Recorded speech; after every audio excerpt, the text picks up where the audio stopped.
What's up, what's up? It's time for Done Way Past Funny with your host, Sugar Ray.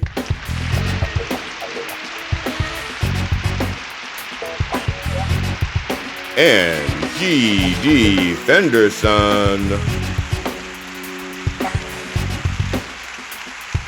Join us as we take a look back at the first time comedians took the stage with this week's guest, Sandy Bernstein.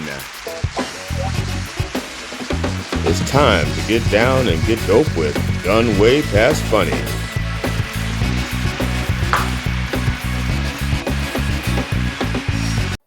Hi, I'm G.D. Fenderson, certified forensic humorist and co-host of Done Way Past Funny.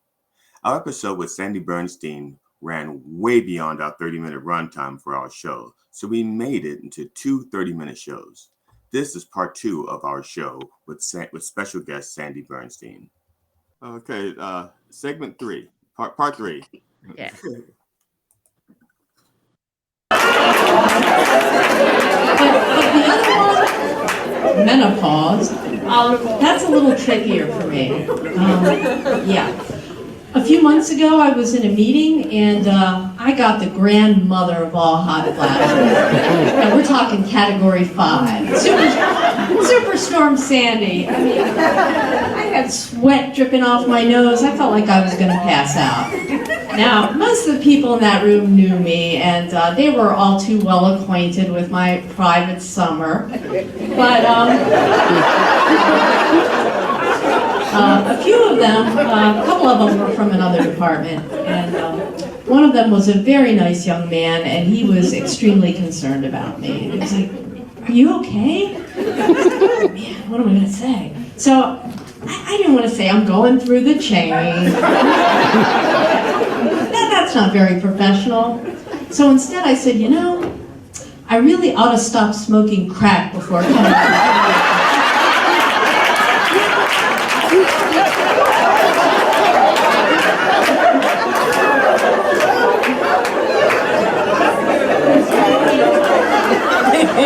Well, I got a couple of strange looks. I'm used to that. It's okay. But then after the meeting, I overheard a couple of them in the break room, and I heard one say to the other, "Well, she is from Baltimore." Okay, so you watch The Wire, right? Now, don't believe everything you see on that show. Only about 90% of it's true. So, yes, I am from Baltimore, but I bet you can't tell because I speak so eloquently. But hon, when I'm at home or in my family and friends, I speak my native Balmorese. Ain't nothing wrong with that, hon. But at work, I don't do that because, of course, that's not very professional. But every now and then it kind of sneaks up on me. Yeah, the other day, one of the managers was introducing some new staff around, and she was like, "I'd like you to meet Sandy Bernstein. She's our senior writer and editorial director in institutional marketing." And I was like, "Hey, Hans, how you doing? Welcome to UNBC." And she was like, "We're having a meet and greet in the break room in a few minutes. We're having coffee and pastry and biscotti." I was like, "Yeah, he's having biscotti, hon. He's got that anus-flavored biscotti."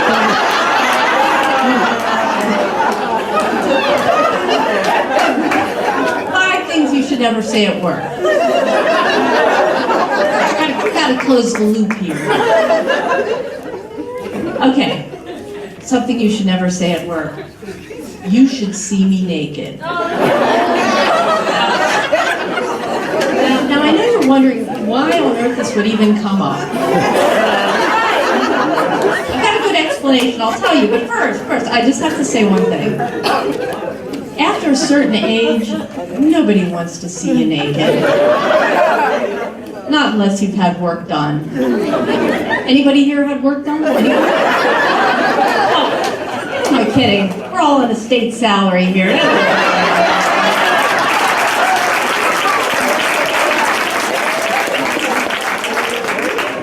So, while I might look awesome in my clothes, naked, not so much. Yeah, I think I definitely need to get some work done. As a matter of fact, I think that by the time they got through with me, I would probably qualify for gold lead certification.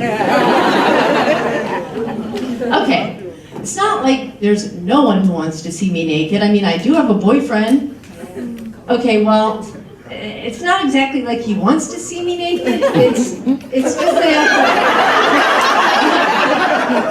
It's just that after 10 years, it no longer frightens him. I don't know if people are going to be able to see the look on his face. Yeah, that picture is what really made the joke, because he's got this like really startled look on his face. After that, did you sit and talk with some of the people after you finished your? Oh yeah, everybody was coming up to me and stuff. I felt like a celebrity. And what was they were like, "Oh my God, I had no idea you were a comedian. How long have you been doing this?" First 13 minutes. Yeah, exactly. I mean, it's like we all hear stories about those comedians. The first time they're on stage, they win a comedy competition, and you just kind of want to shoot them. I'm like, I kind of feel like one of those people. When I see this, I'm like, oh my gosh. I mean, that is so not like the 6 years that followed. Maybe the 7 years that followed. I said, so what's the best compliment you got from them? Oh gosh. Somebody was saying, oh, you should send that to late night TV. Just like you should quit your day job. Like you're wasting your talent here working for the state of Maryland. I was like, if we could only look into the future. But no, I mean, people went nuts over it, and I had friends who forwarded it all over the place. And obviously it didn't go viral or anything, but people were like over the moon. But the interesting thing is they did the talent show every year, and I did it 3 more times. And it's kind of like the law of diminishing returns, because it's like once they saw me the first time, it was like more of the same but different.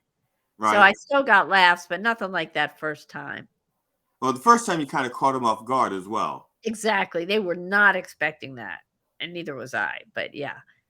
And it's funny because now when you tell these jokes, like later on, like for instance, the crack joke, I can't even do that anymore. People are so sensitive about drug abuse, and coming from somebody like me, it's just like, it almost feels like punching down.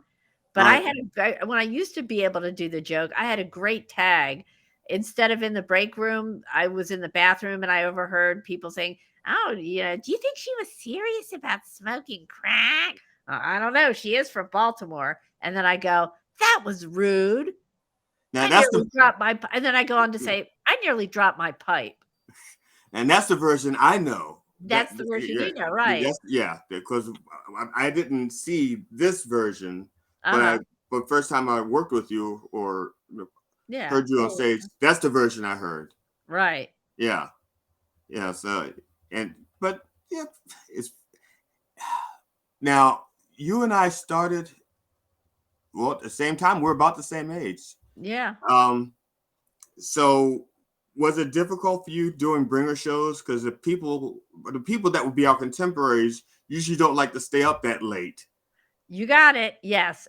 It was. I mean, at first I got a lot of people. I did this one bringer show where I had like 23 people or 26 people.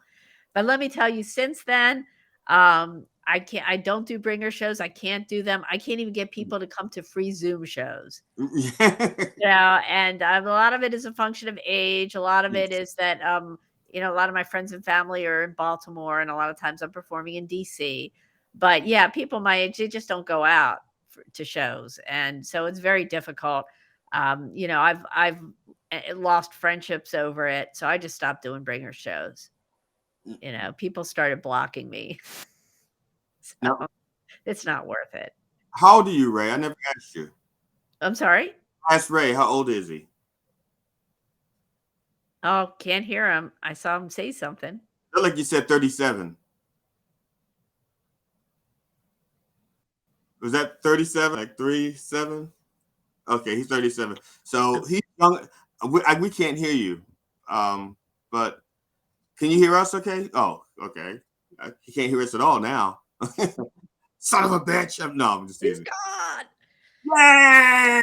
He was taking up too much space. No.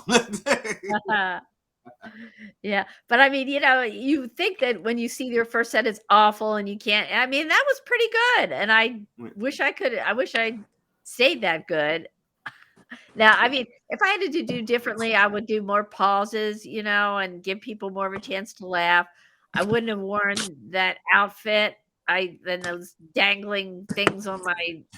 Ugh, I can't. I hate looking at the outfit.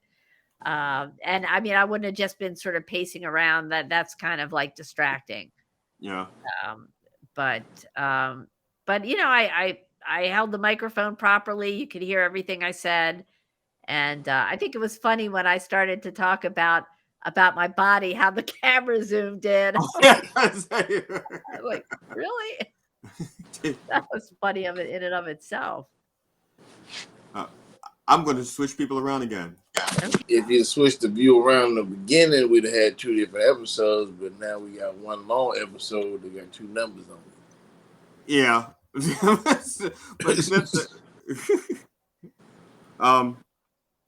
let's see. Let's hit the 4th segment. Yeah, part 4, and the final segment. Yeah. Okay, so getting back to the whole naked thing. Okay, the reason this whole thing came up in the first place is because until very recently, I just did not know how to take a compliment. Yeah, people were coming up to me and saying, "Sandy, you look great." And I'd be like, no, you wouldn't say that if you saw me naked. Yeah, you should see me naked. Well, I don't get those compliments so much anymore. But the reason why I was getting those compliments is because I finally made my goal weight at Weight Watchers.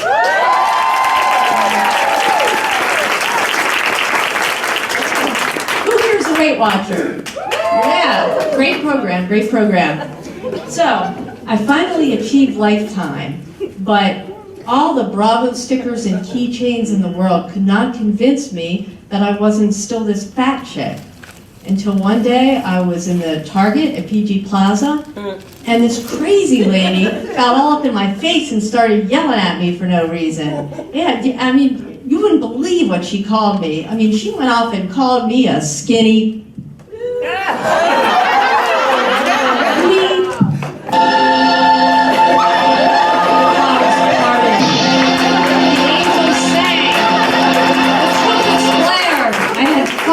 seen the light. I mean, that was the nicest thing anybody had ever said to me. I just wanted to hug her. Okay, now who's the crazy lady? All right, Cynthia. Now that I have completed my stretch project, do you think you could upgrade my performance evaluation to exceeds expectations?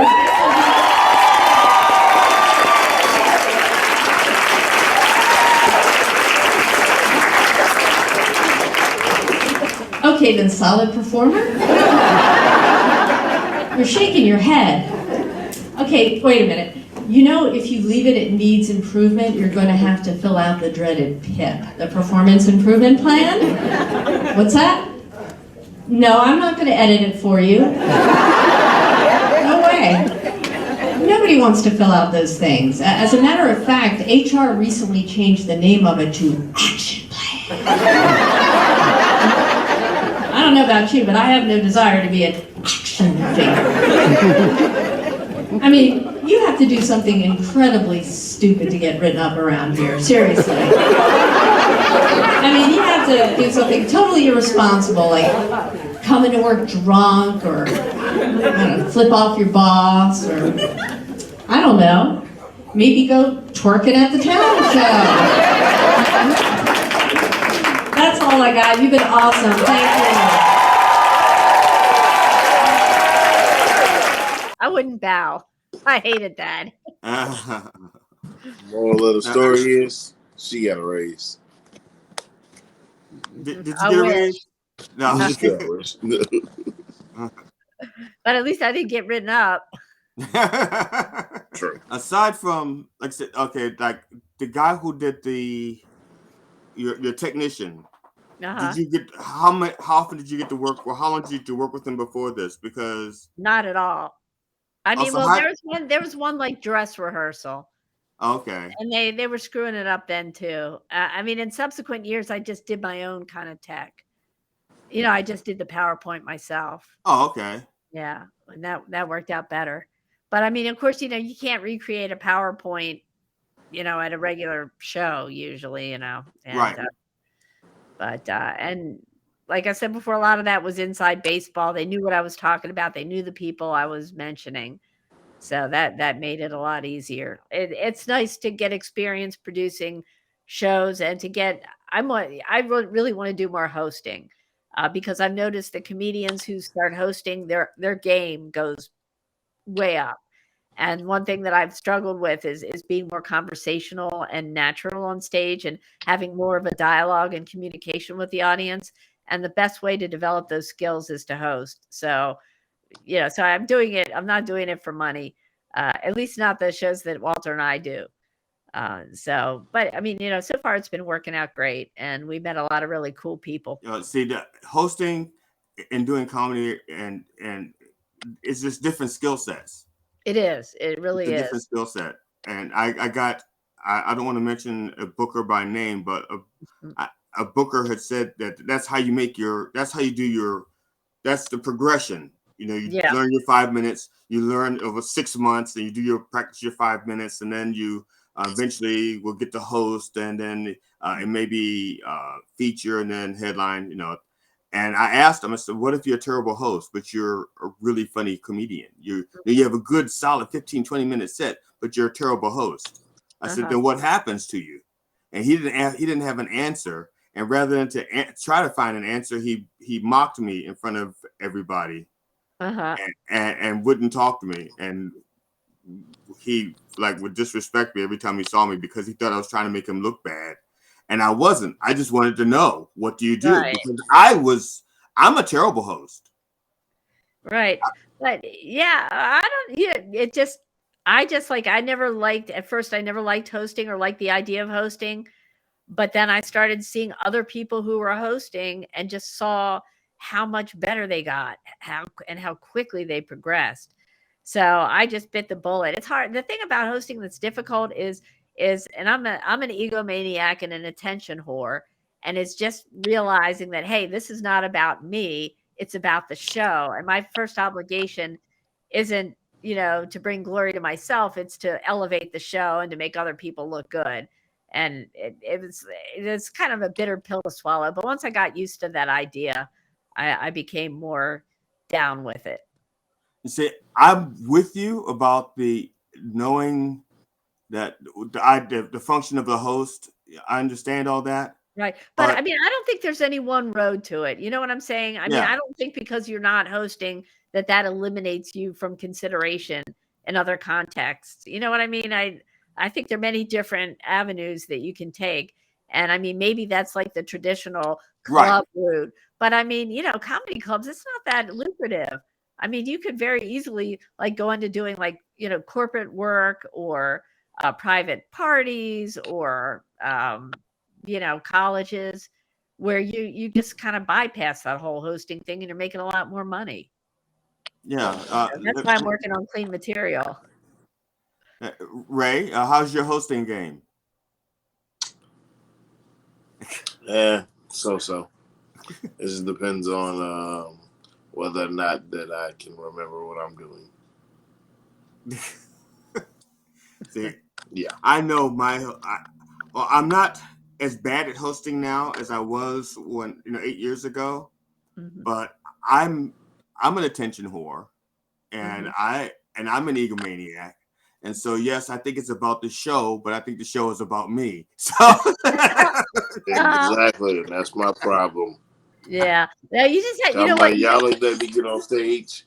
It's Mhm. finally time. I'm going to talk about me for half an hour Right. in between everybody's set. Right. As a comedian, if you're on the other end and you're waiting yes, to go up and the host is doing an HBO special between each comic, that's the fastest way to get people to hate you. you Yeah. know. Yep. But yeah, no, but I was terrible. I'm still not great at hosting. I'm really not.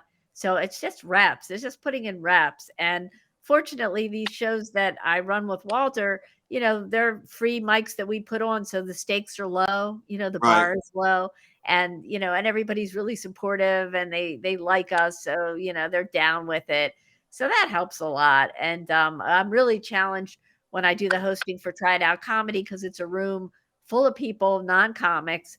And before, when I first started doing it, I was like not really doing material. I was like I was doing material, but I was like doing one-liners, like clips and stuff, because I didn't think I should go into whole bits. And people hated it, and they requested that I not do material. So for several months, I was like almost fired from my own show. I brought up the comedians, said the house rules, but didn't tell any jokes. And that was a real blow to my ego. Let me tell you, that was hard. But over time, I started to just do these short.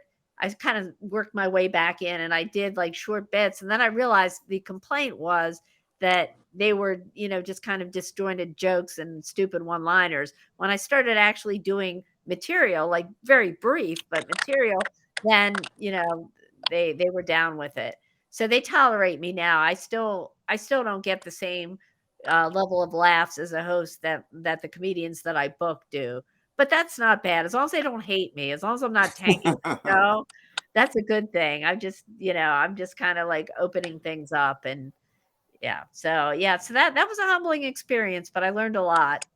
So Ray, when you coming down to do some of the open mics in Maryland? No, I'm just teasing. Are you? I forgot. You're in Texas. Whenever I can get a book room. What town are you in? In I'm in San Antonio. San Oh, San Antonio. Antonio. Okay. Sandy, just save a room. Oh, just leave a spot open for. I don't know when Ray will be coming into Maryland. Just leave a Okay. spot, a running slice of. Just leave a slice of pizza for him. Oh, I will. It'll be like a seder, like Elijah, just like a slice of pizza for Elijah. Only Right. Yeah. Leave the door open. Mm-mm-mm. And we'll make that get that on the. Yeah, I apologize for being like. Yeah. I apologize for being so calm today. Yeah. I'm tired. Yeah. Okay. That's No, I got energy. I'm always doing something. the reason why I wanted to work with him is because he had his own show and he knew the complications and stuff, and so I thought he'd appreciate it and show up on time. Hey, look, I'm working. No, that's not. We're not going to air that yet. You know I'm a superhero, right? You know what I'm saying? I save people in my spare time. Oh, that's right. Because that's why last time he showed up in his tights, just wearing his tights, because he was out fighting crime. I don't wear tights. I wear regular clothes. That way people never recognize me. They be like, he was a black dude, about 5'9" to about 6'10", and he was wearing a white shirt and blue jean pants. Okay. Well, save the pizza for him. Just have one slice of pizza for him. Okay. Yeah. Plenty of pizza. And thank you so much for doing this with us. And I hope you had fun. Oh yeah, no, I did. I had a blast. So yeah, keep me posted, and I'll send you stuff as I get it. But I have 2 flyers that are done that I can send you right away. So Cool. I will like I said, I'll work on editing promo stuff, and so the your show for the 30th will be in there, and other stuff. Whatever the flyers you send me. Okay, that sounds great. So it'll be like a minute and a half promo for us and you. Okay, hey, I'm down with that. Yeah. So that's what we're gonna try to do. Just and hopefully get people to learn, get some of the younger comics to learn stuff, which is what I was hoping to. That was what I was hoping the main thing would be for younger comics when they see like our opening sets, the veterans, so they. Except for yours is I know, except for yours, yeah.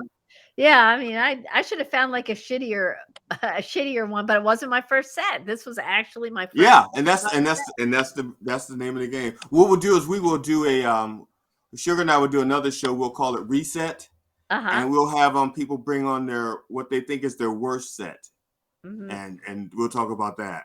Oh yeah, just Well, tune into comics, watching comics. That was pretty awful. Wow. Yeah. It was what was it? Season 7, episode 3. So you got that memorized, huh? Yeah, I I watched it with a friend of mine because I couldn't bear to watch it alone. My husband wouldn't even watch it. He goes, I don't want to see that. Oh, it was awful. It was and the whole premise of it is just to say mean shit about people, and they Mhm. really doubled down on my shit. And Oh. it wasn't very good anyway, but I mean, ugh, it was like one of the people say, "Oh, well, she's like the lady who will run the carpool. She should just go back to." It's like, what the hell? That was a nice, yeah. The nicest thing they had to say about me, and you've heard me say this, Glenn, is they didn't know it was possible to have baggy jeans and camel toe at the same time. That was the nicest thing they had to say about me. So for a long time, I used that in my set, as you know, because you've heard That's my set. talent. Yeah, That's but talent. yeah, but you know what? That other what other I had other people critiquing my set, like for the World Series of Comedy, and they're like, don't do that. That's why are you telling somebody else's joke? Make it your own joke. So I do something completely different with camel toe now, but there is still camel toe. Dromedary hoof. Yeah, dromedary hoof. Yes, camel No. toe, dromedary hoof. Yeah, or moose knuckle.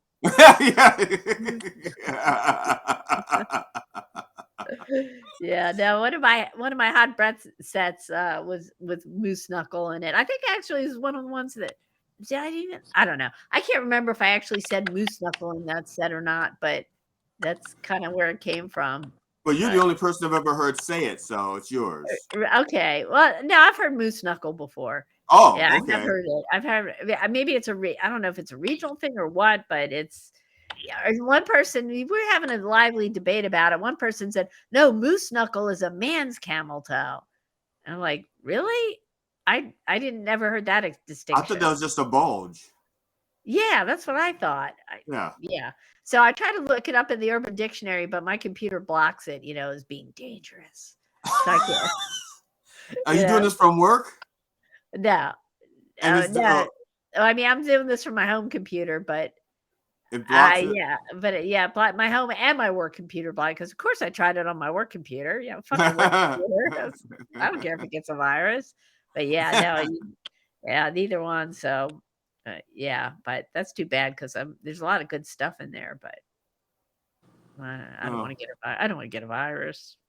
no, that's now. Ray, you don't have to worry about when you're because Ray, do you when you're researching stuff? What's the how do you protect your computer from when you're like? What's the worst thing you've? How should I put it? What's the worst thing you've researched in an innocent way? You know what I'm saying? Like, I was doing a joke about something. I had to learn about child pornography.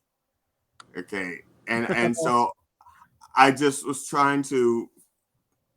I'm trying to think who. There was somebody I can't remember, but I was researching it, but I was trying to figure out how do I find out about child pornography without flagging the authorities. So You go talk to one. you go talk to one. Yeah, do an interview.